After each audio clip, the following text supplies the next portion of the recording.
Hi, my name is Alvin, and I am a Colorectal Resident Nurse from the Singapore General Hospital. Today, we will go through what you need to prepare for your upcoming surgery and what happens after.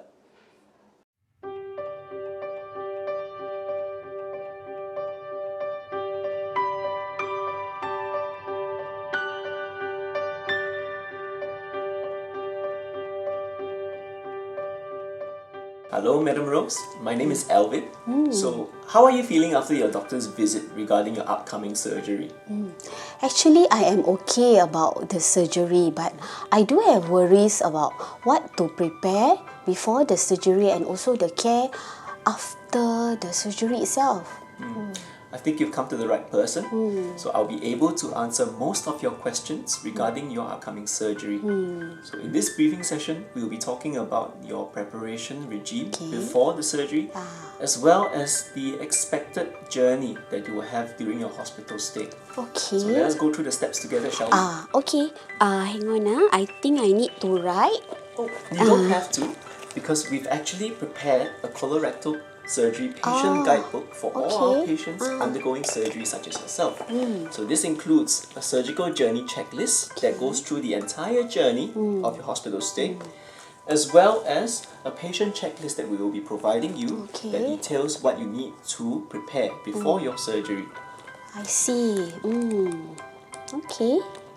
First of all, before your surgery, you'll be required to take some oral nutritional supplement drinks such as this, alongside a well-balanced diet. So this can help to boost your nutritional levels in order to promote recovery and healing after your surgery.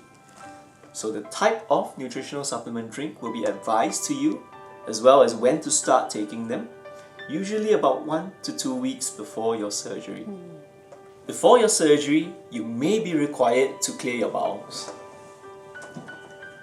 Depending on the type of surgery, you will either require an enema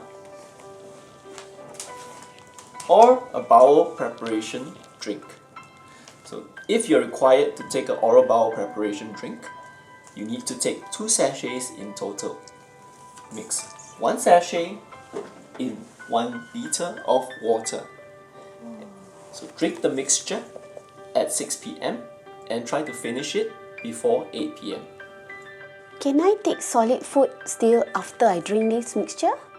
Well, we would advise patients to take a light meal before they start taking this mixture.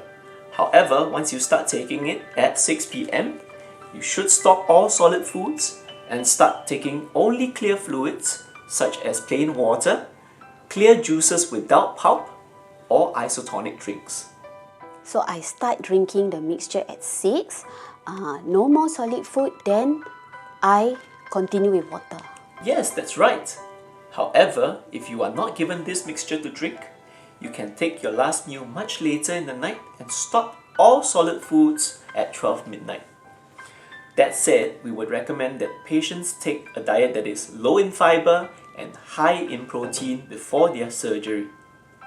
As you will not be eating any food before your surgery, 2 sachets of this oral glucose drink will be given to you to boost your energy and nutrition levels before.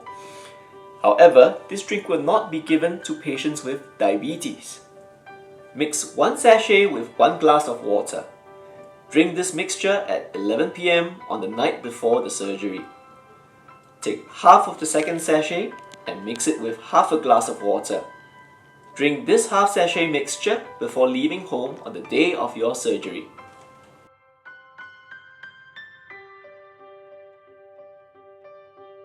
Oh, I see. But what about this bottle? Oh, this is an antiseptic body wash to reduce the number of germs on your skin before surgery.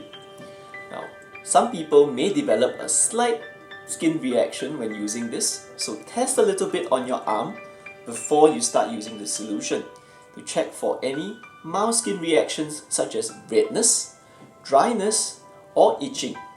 If any of these reactions occur, do not use the solution. However, if no reactions occur, you can use half the solution to wash your hair and body the night before the surgery, and the other half to wash on the day of surgery. Oh, okay. Will I be able to eat right after my surgery? Not immediately. Your doctor will likely start you on some clear drinks, such as water or clear juices, slowly progressing you to a full liquid diet. When suitable, we will start you subsequently on a low-fiber diet. Oral nutritional supplement drinks will also be provided to you across your hospital stay to enhance your recovery. Now, you may be on a drip, but once you are able to eat and drink without issue, the drip will be removed. Drips? And tubes? Yes, you may also have several tubes inserted into your body during the surgery. Some of these tubes may include a drainage tube inserted into the abdomen to drain excess fluid within the abdominal cavity, a urinary catheter inserted into your bladder to monitor your urine output, a rectal tube inserted into the anus, a nasogastric tube inserted into the stomach through the nose to prevent excessive buildup of fluid in your stomach while your digestive function gradually returns. Does that mean that I will experience some pain? After any surgery, there may be a little or some pain which can be managed with different types of pain control medication. These include oral painkillers and patient-controlled analgesia. In most cases, both types of painkillers will be given to patients to help with pain management. Good pain control will help your recovery as you will be able to sit out of bed, walk around, breathe deeply, and do some exercises. So how soon will I be able to go home after surgery? Well, depending on the state of your condition, you may be discharged from the hospital as soon as the third day after your surgery. Wow, that's good to hear. So Alvin, what if I want to find out more information about the surgery? Well, you can visit this website or the SingHealth YouTube channel for more information. Alternatively, you can get in touch with the Colorectal Resident Nurse if you have any other issues pertaining to your surgery. Wow, thank you so much Alvin for your time. Really thank you. You're most welcome.